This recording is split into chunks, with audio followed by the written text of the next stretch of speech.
அப்போ ஏதோ ஒரு காரணத்தை வச்சு நம்மளுடைய மன்னிப்புகளையும் நம்மளுடைய வாழ்த்துக்களையும் நம்மளுடைய நற்பண்புகளையும் நம்மளுடைய பாசிட்டிவிட்டியையும் இன்க்ரீஸ் பண்ணுறதுக்காக இதை பயன்படுத்துறதுல எந்த தப்பும் கிடையாது.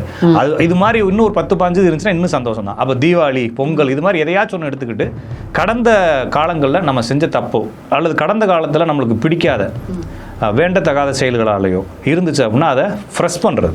அப்போ வெறுமனே ஃபேஸ்புக்லேயோ வாட்ஸ்அப்லேயோ மெசேஜ் போடுறது வேலை இல்லை. இப்போ வந்து ஃபேஸ்புக், வாட்ஸ்அப்லாம் நம்மளுக்கு நிறைய நன்மைகளை செஞ்சுருக்கு. ஆமாங்க சார். ஓகேங்களா? இப்போ என்னுடைய மனைவிட்டையோ நான் ஒரு பெண்ணாக இருந்தால் ஒரு கணவன்ட்டையோ நான் செஞ்ச தப்புகளை என்னால் நேரடியாக மூஞ்சியை பார்த்து என்ன செய்ய முடியாது, மன்னிப்பு கேட்க.